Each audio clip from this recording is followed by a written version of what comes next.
No one wants to walk away from a film or television property disappointed. It is perhaps one of the worst imaginable feelings within any facet of media culture nowadays. Oftentimes, audiences devote their money, effort, and quite possibly the most important element of all, time, to sitting down and consuming content that is offered in abundance within this crowded streaming landscape especially. As someone who often watches a lot of movie and television content myself for my profession, I have seen my fair share of disappointments. These properties don't always have to be explicitly bad either. It can just kind of fail to live up to the massive expectations that have been placed upon it before its release. Yet, no matter the cause or the end result, it truly does hurt deep within when you finish watching something and realize to yourself suddenly that it wasn't ultimately great. Especially within the television realm, it's a hard task to keep audiences invested and engaged over an entire episodic season. Yet many shows within the streaming landscape have managed to pull off this feat with astounding results within the past few years alone. And this is perhaps the expectations that many had for a new series in particular that premiered on the network FX and the streaming platform Hulu recently. Based off of the vast franchise that originated with Ridley Scott's groundbreaking 1979 horror film, and spearheaded by notorious and talented television showrunner Noah Hawley, the new series Alien Earth was an intriguing television show to examine from a variety of different standpoints before its release. From a fan's perspective, many were excited to see another offering within the sci-fi franchise that promised intriguing thematic content and action sequences. After all, whether they want to admit it or not, many people tune into this franchise to see simply nothing more than the cutthroat xenomorphs ripping through people with cheerful glee. Yet amid this, the franchise also satiated fans looking for complex discussions in relation to topics such as artificial intelligence and the ethics and values of such endeavors, which seems more timely now more than ever, especially in this day and age. Yet from an outsider perspective, the show also intrigued many due to the creative talent involved, chief among them Noah Hawley himself, who has had quite a prestigious and renowned track record heading shows particularly for FX's network, which included the Fargo show adaptation and the trippy X-Men spin-off Legion. Many of Hawley's shows imparted distinct stylistic flourish and flair into the material, reinvigorating different genres and franchises with such an individualistic and wholly stylistic lens. With this in mind, many people, myself included, approached the season and series premiere back in August with high expectations, hoping to see a renovation and reimagining of this franchise that brought a new focus on the strengths of a franchise that has had its fair share of highs and lows, as any fan can tell you. So, like many that fateful August evening, with the 2-episode premiere freshly delivered on Hulu and the anticipation building off of the early social media buzz that had been revealed for the show in the days prior, I clicked play on the first 2 episodes of the show. And ultimately, I walked away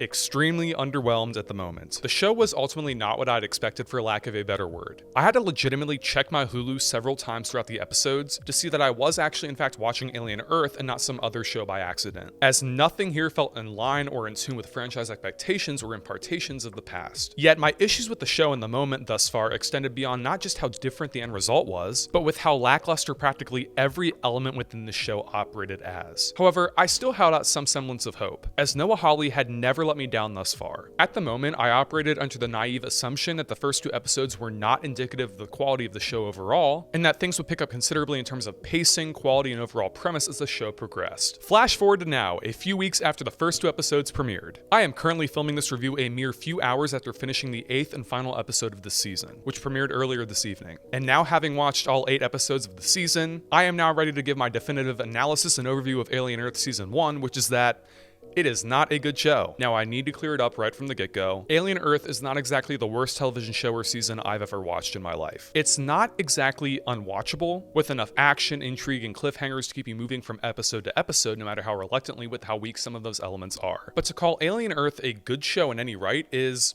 also kind of baffling. To say I'm shocked at many of the positive reactions thus far for a show like this is extremely telling. I mean, did I watch the same 8 episodes as the people proclaiming this show is one of the quote best examples of streaming content within television this year alone? Like, Hulu had to have switched my episodes out versus everyone else's, right? Because there's no way that I can even say that about the episodes I just watched. Alas, while a concept might seem far-fetched and fun to contemplate, the reality of the situation is that I indeed have watched the same show as everyone else, and I've arrived at the conclusion that this is a show that does not exactly understand or comprehend exactly what it is or what it wants to achieve, which is an element that is abundantly clear in practically every single creative choice here. Alien Earth starts like many entries within this franchise with a space mission that goes horribly wrong with the presence of a parasitic alien creature. After the space vessel crash lands on a dystopian Earth as we know it, several interested parties want to track down the contents of the ship for their own selfish gain. However, little do they know of the real threat that lies dormant inside of the ship, which threatens the safety of our own world as we know it, as a dangerous organism in a brand new new environment. One of these individuals seeking to track down the cargo contained inside of the crash ship is none other than self-proclaimed boy genius Boy Cavalier, who is an early 20s scientist and over-the-top persona who is the CEO of Prodigy Corporation, preserving to fostering the future and advancement of science through top-line research. What is this research, you might ask? Well, and prepare yourself and buckle up because it is wild, it involves taking sick and almost dying children and transferring their brains and minds into the bodies of artificially created synthetic robots. Whereas these robots retain their feelings, emotions, and memories, but no longer have perishable bodies. Whereas any other normal-minded person would have no doubt serious moral qualms about such an experiment, Boy Cavalier is not exactly a subtle character in this show. However, this is where a lot of the show's nuances also lost in spades right from the get-go. Right from the start, it's apparent that Boy is supposed to be the main antagonist of the show, the driving force behind every single event that spirals out of control with ease. We are supposed to view this experiment through the often shocking and overtly disquieting lens of an outsider, and we watch as the show force feeds blatant symbolism and references in the form of making these children watch Peter Pan on a television screen as it begins the mind transference procedure. If you don't get the point now, you quite possibly never will. If you didn't pick up on it, and that seems impossible due to how they literally show you, Boy Cavalier is supposed to represent Peter Pan, and the synth kids he creates are the Lost Boys. And how do I know this exactly?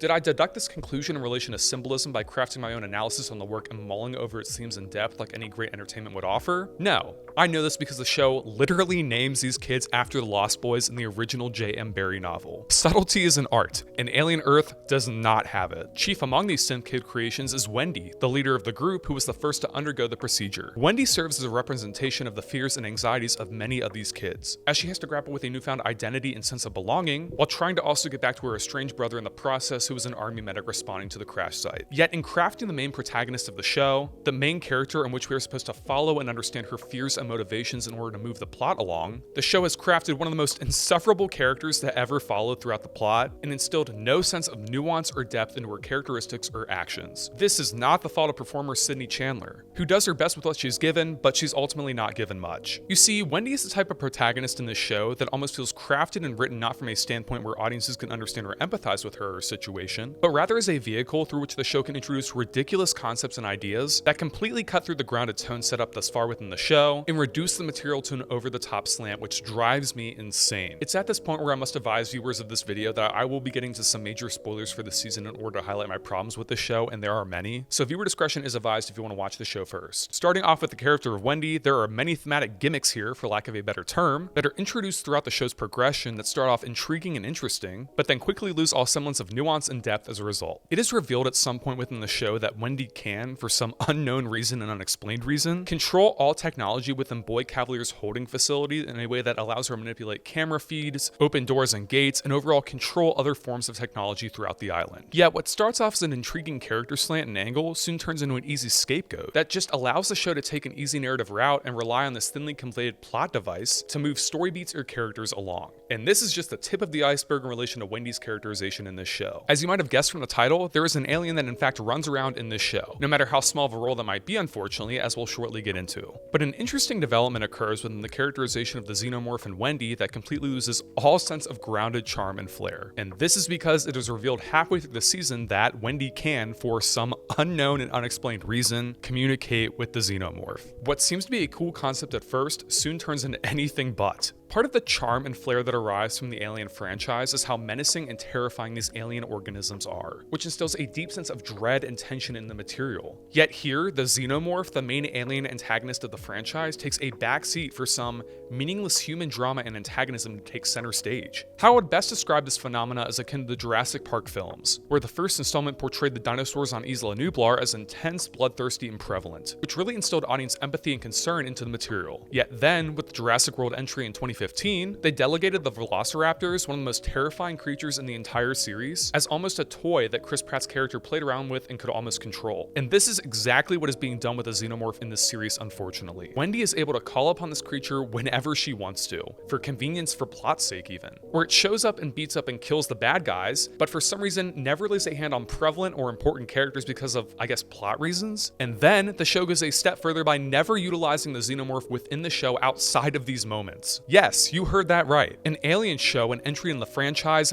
barely showcases or uses the central xenomorph within its plot outside of weak thematic moments or purposes, which is such a baffling creative decision. I really want to just ask Noah Hawley straight up, Why? When the alien does show up, however, these moments are not treated with serious dread or attention like within other entries into the series. Rather, the horror-based sequences in the show aren't scary or thrilling. They just sort of happen. And this is a major problem for an Alien series property, especially with one as overarching and expansive in world building as this. In fact, the show doesn't even feel like an Alien series entry at times, whether it's due in part to its focus on meaningless side quests that distract from the overall plot of the show, or an intense focus on randomly crafted and created side alien creatures outside of the xenomorph that serve no other narrative purpose outside of picking off characters that we know are going to die with how weak their characterization is. It's honestly hard to tell what the intent or purpose of such a series is thus far. Part of these side plots involve the role of Kirsch, an android played by Timothy Oliphant in one of the best performances of the show, who then essentially leads these kids transported into synth bodies as an elite covert operative team under the request of Boy Cavalier, in what soon turns into an over-the-top Marvel-esque romp that feels unintentionally campy or corny at times. In fact, many of the side plots in relation to the show are treated with about the same level of seriousness or depth, skirting the surface and appearing to flirt with serious themes, and then never fully committing to a stance on the interesting subject matter one way or another. In fact, the best character arc and storyline within the show concerns Morrow, a cyborg who was on the original spaceship and survived the crash, who seeks to track down the alien specimens captured by Boy Cavalier and return them to his boss, who was none other than Yutani of the Weyland-Yutani Corporation. In doing so, he soon infiltrates the central Lost Boys themselves, and begins to manipulate one of the younger members slightly, who is caught at a crossroads between personal loyalty and what Morrow threatens if he does not follow his commands. This is the only storyline within this entire show that is treated with an ounce of nuance or complexity, and Morrow kind of does make for such a well-rounded villain in this regard, portrayed expertly by Bad Boy Cizé, in moments of unflinching brutality and cold resolve. And in this regard, I have to give special mention to perhaps the new alien addition here that steals every single scene with ease, which is the new eyeball-based alien lifeform T. Oculus, an alien who burrows into the eye sockets of a life form and temporarily controls their brain, allowing it to communicate with and take over other beings throughout the show in terrifying and grotesque moments with ease. This is a highlight of the show thus far, and easily a gritty and over-the-top addition as well. However, outside of these excellent scenes concerning this life form, it pains me to say that the show in general does not feel like an alien show in the slightest as mentioned. Rather, this is very much a show where such alien focus takes a backseat, and we are instead treated to an unflinching exploration into the merits and values of modern artificial intelligence, told through the viewpoint of Boy Cavalier and his experiments. And while the show's heart is ultimately in the right place when exploring these topics, and it begins to genuinely jump headfirst into complex territory, with how these children respond to their inner inquiries of whether they are truly alive or dead in every sense of the word, the show just as abruptly departs from its venture, instead devoting its energy to something else instead of fleshing out this thematic angle with ease. This exploration into artificial intelligence could be interesting and groundbreaking if it was actually treated with seriousness or nuance, but as it stands, it just ends up feeling more like a distraction. Speaking of distractions, this season also seems full of them, as the pacing and flow of the episodes could best be described as choppy. The inner plot lines weave about in a way where you're never really sure what the entire focus is supposed to be at any given moment. And the writing also feels superficial, shallow, and self-indulgent at times, with how it broaches different themes and ideas, especially in its inner exploration of what life truly means. This is a show that wants to feel more profound and intelligent than it actually is, and therefore tries too hard to impart an intellectual spin on the material that does not carry any semblance of that weight. And it is more than felt by audiences, trust me. In fact, the closest the show got to hooking my attention completely and really made me contemplate that things might get better is the 5th episode, in which the core of the show took actual focus and the alien elements really started to blend into the story in a nuanced way. Yet at the same time, none of the episodes after this point really start to shape out like anything inherently special, leading to a shockingly bad season ending that genuinely feels more like a setup for an as of now non-existent and not greenlit second season than anything definitively conclusive or nuanced. Ultimately, Alien Earth is not a boring show. It has its fair share of action, intrigue, and suspense and portions to keep even the most grizzled of audience members, again,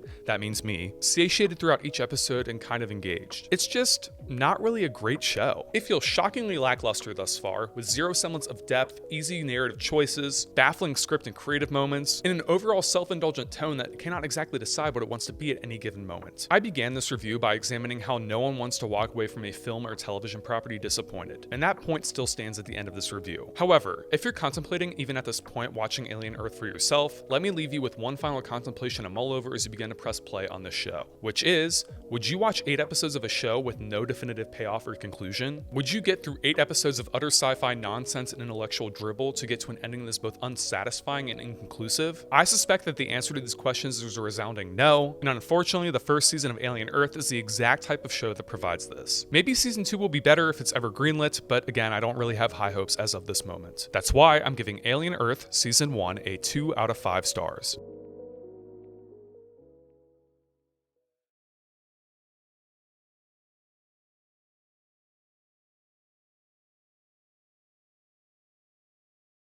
Hey guys, thanks so much for watching this review on my channel. If you're new around here and you like the content you see, don't forget to click that subscribe button down below, like the video, and turn on push notifications. Also, leave comment suggestions down below for future video, essay, and review topics. With that being said, until next time, this is Mitchell signing off. Peace out.